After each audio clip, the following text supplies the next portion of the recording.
Este mês, sua farmácia teve um lucro líquido de R$ 25.000. Olha que maravilha! Mas você pode retirar todo esse dinheiro como salário? Claro que não, né? Fica comigo para entender melhor sobre esse assunto. Roda a vinheta.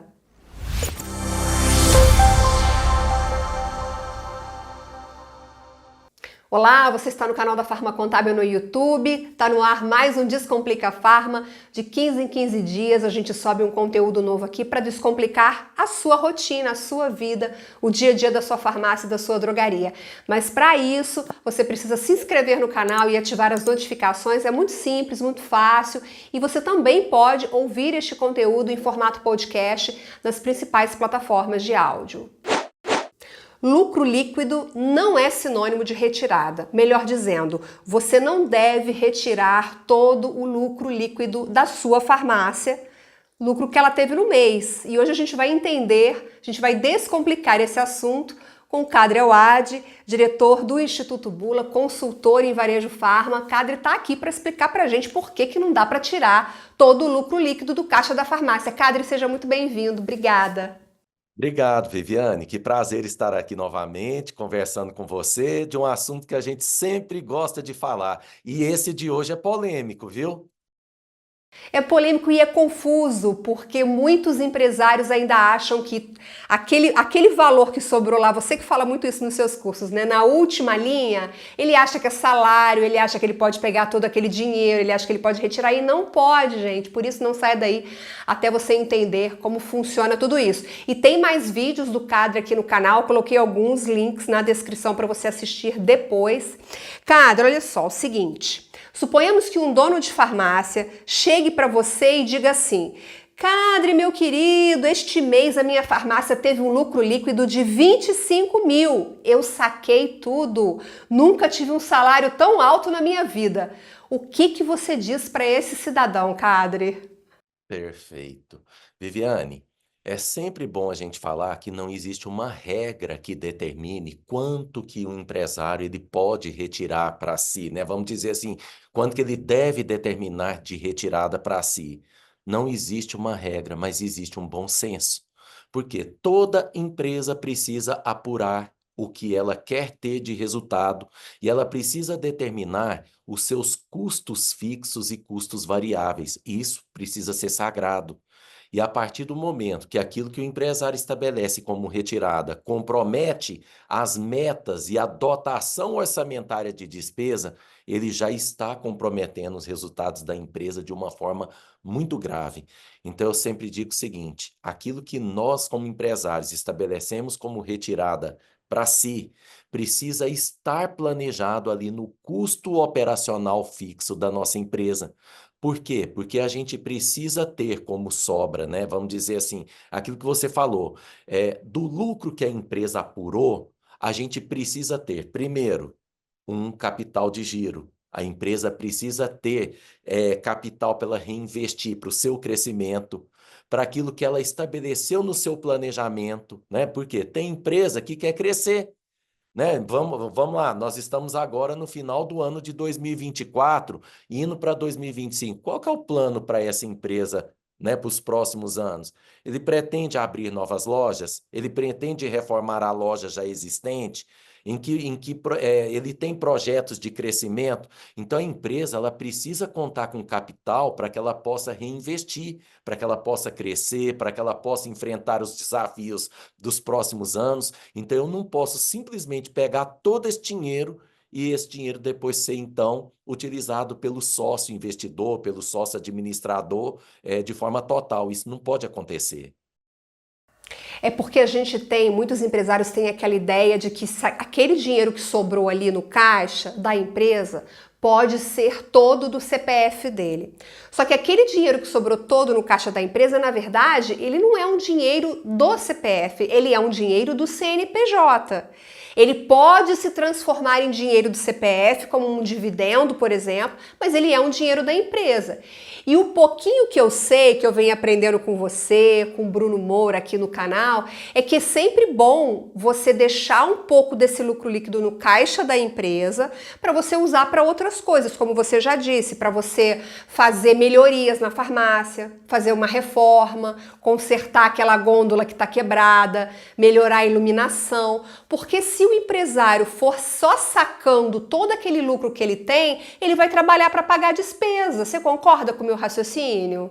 Absolutamente. Além desses fatores que você citou aqui, Viviane, a gente tem um hoje que é vital até para o crescimento das empresas, que é a diversificação do mix de produtos. A própria Close-Up, a IQVIA, mostra para nós quase todos os anos uma correlação muito forte que existe entre a diversificação do mix de produto e o faturamento de uma farmácia. Então, quando a gente quer diversificar mix de produto, isso vem do investimento que sobra do lucro da empresa. Se não há sobra de caixa, né? Se não há, então, esse recurso, esse investimento para que eu possa crescer a minha empresa e até investir, Viviane, em novas tecnologias, em capacitação do meu time de colaboradores, então eu acabo comprometendo o futuro dessa empresa. Você disse no início do programa que não existe uma regra para definir o quanto o empresário pode fazer de retirada daquele lucro líquido que sobrou ali na última linha. Mas existe um percentual sugerido por você, por exemplo? Olha, Viviane, eu acho que ele deve, por exemplo, dos 25 mil que eu fiz essa brincadeira com você no início, quantos por cento seria o ideal de retirar? Quantos por cento seria o ideal de deixar no caixa da farmácia? Existe essa conta, essas referências para a gente ilustrar aqui? Viviane, sinceramente, não há. Ela depende muito de um planejamento da empresa. Por isso que toda empresa precisa ter um planejamento estratégico, onde, principalmente quando há mais de um sócio, esses sócios realmente definam entre si uma regra, principalmente de acordo com esse planejamento estratégico de cada empresa. Mas assim, Viviane, via de regra, para não deixar a pergunta aqui sem resposta, tá? Tem empresário que define, olha, eu vou retirar 10% do meu lucro, eu vou retirar até 20, 30%.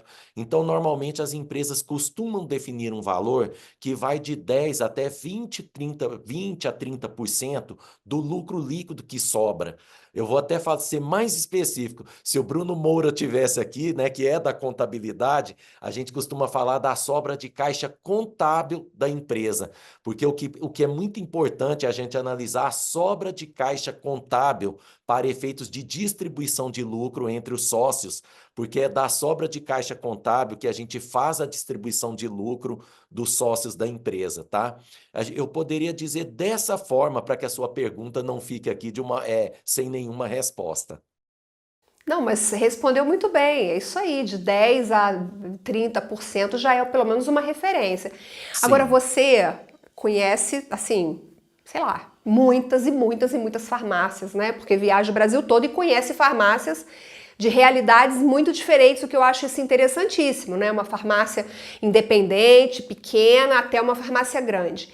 E, Kadri, você encontra no seu dia a dia farmácias que têm esse mau hábito de ficar sacando todo o lucro e depois, por exemplo, tiveram um problema e não conseguiram resolver, ficaram sem dinheiro porque teve um problema na farmácia? Vou te dar um exemplo, né? A gente teve aquela tragédia no Rio Grande do Sul.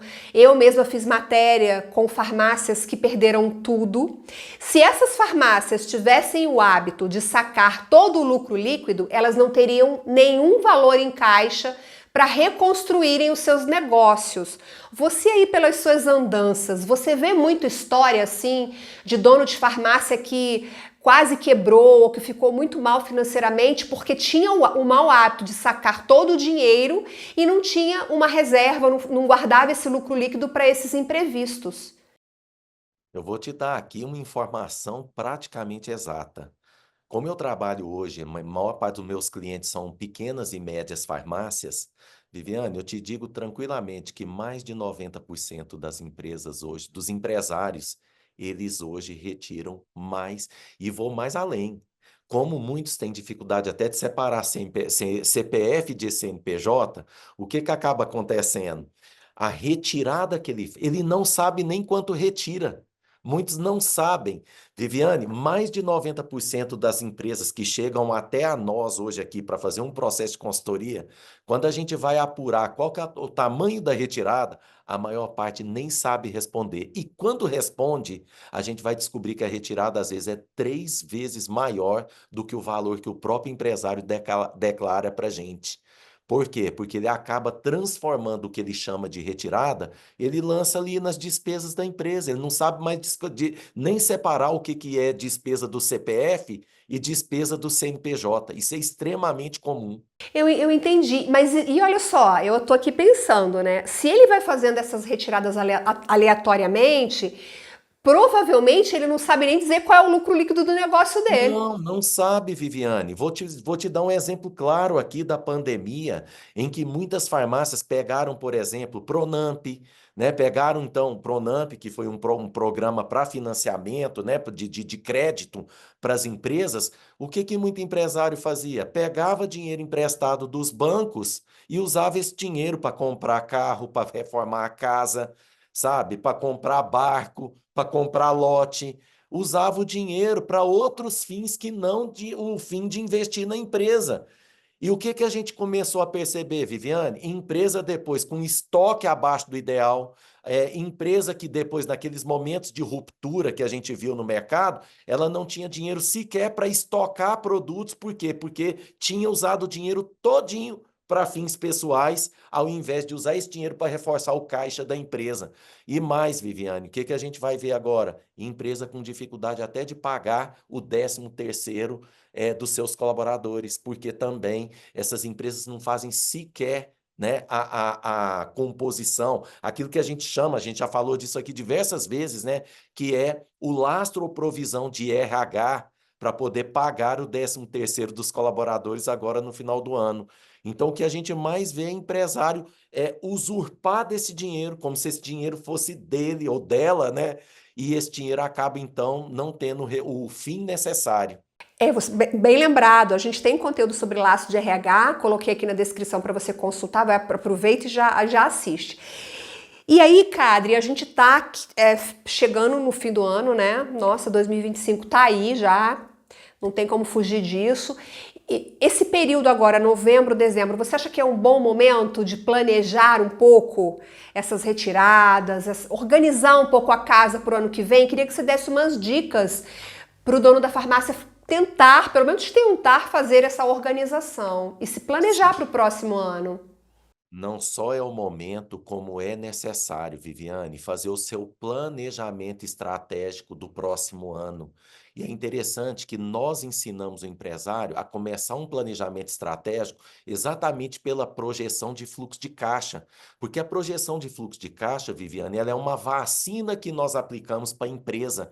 Com projeção de fluxo de caixa, eu consigo antever, por exemplo, daqui a 6 meses, daqui a 8 meses, como estará o caixa da minha empresa. Então eu consigo prever com antecedência. Olha só que legal, quanto de dinheiro que eu terei em caixa para suprir o pagamento dos meus fornecedores, das minhas despesas, Viviane, e até mesmo fazer as minhas retiradas. Olha só que bacana. Quer dizer, então a gente trabalha com segurança, com previsibilidade. Não há nada melhor no mundo do que trabalhar com previsibilidade, porque quando a gente sabe o resultado que a gente quer ter, a gente planeja o tamanho das despesas, a gente planeja o tamanho da reposição de mercadoria, a gente planeja a nossa precificação, entende? Então isso dá tranquilidade para o empresário trabalhar. E uma coisa que é importante, hoje, em pequenas e médias empresas, o empresário ele pode definir a título de retirada o Prolabore contábil, e ele pode definir a retirada dele na forma de distribuição de lucro. Hoje a gente indica para os empresários, né, fazer a maior parte da sua retirada na forma de distribuição de lucro, por duas razões. A primeira é tributária, que eu sei que você, inclusive, já fez vários programas falando disso, inclusive com o Bruno lá da Farma Contábil. E nós Sim. temos ainda, Viviane, Quando a gente faz a nossa retirada na forma de distribuição de lucro, isso cria um senso, vamos dizer assim, um senso de meritocracia, ou seja, a retirada do empresário vai ser tanto quanto maior a competência que ele tem em fazer a empresa dele gerar mais resultados. Então, hoje a gente não fala muito em Prolabore. Prolabore precisa existir, né? A retirada através do Prolabore ela é praticamente obrigatória sob o ponto de vista contábil, mas a gente indica que o empresário hoje fale mais na distribuição de lucro, porque é meritocrático. Você, como empresário, vai ter uma retirada tanto quanto maior for a sua competência em fazer sua empresa ter maior e melhor resultado.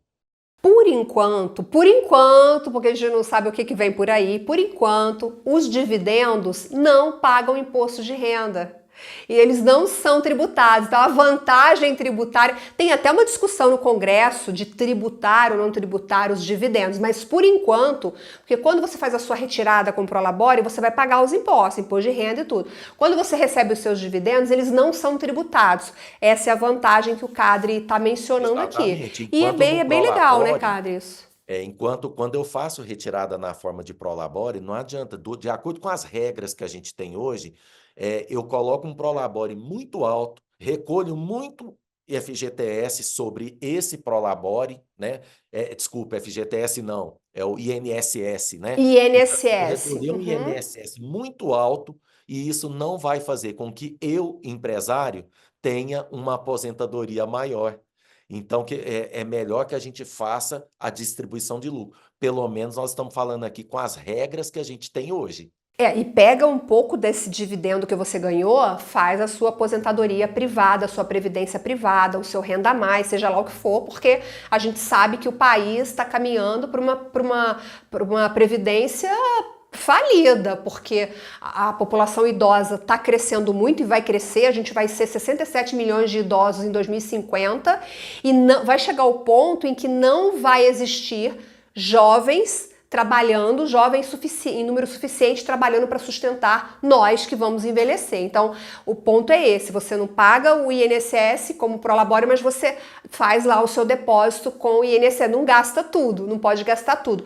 E outro ponto importante, só para a gente fechar, Cadre, eu quero lembrar aqui, é que também é o momento para você fazer a sua revisão tributária, revisar o regime tributário em que você está inserido, fazer um planejamento tributário para o ano que vem, porque a gente sabe que ao fazer o planejamento tributário, muitas farmácias descobrem, né, Cadre, que estão pagando imposto a mais, mudam de regime, começam a pagar menos imposto e aí a lucratividade dá uma subida, ganha um fôlego, né? Exatamente. Viviane, uma observação. Em se tratando de sociedade com mais de um sócio, é muito importante que os sócios eles tenham um contrato muito bem definido, porque é aqui que ocorrem muitos conflitos, porque um sócio quer retirar mais do que o outro, né? Aí há uma discussão de quem trabalha mais do que o outro, existe a figura do sócio investidor, existe a figura do sócio administrador, então é muito importante que as regras sejam definidas com antecedência, porque hoje é uma das maiores causas de conflito e que acaba levando os sócios a retirar mais do que a empresa pode suprir. Então, essa clareza no contrato societário, ela é fundamental para se definir a retirada de sócios.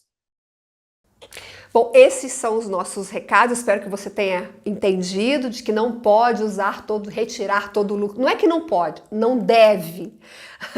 Não deve fazer ele. Poder você pode, mas não deve. Deixe o seu like nesse vídeo, comente, compartilhe com a sua rede de contatos, isso é super importante. Cadre, mais uma vez, já perdi a conta de quantas vezes você passou aqui pelo Descomplica. Mais uma vez, obrigada. Obrigado, eu que agradeço pelo convite. Obrigada a você pela companhia, eu te vejo no próximo Descomplica. Até lá, tchau, tchau.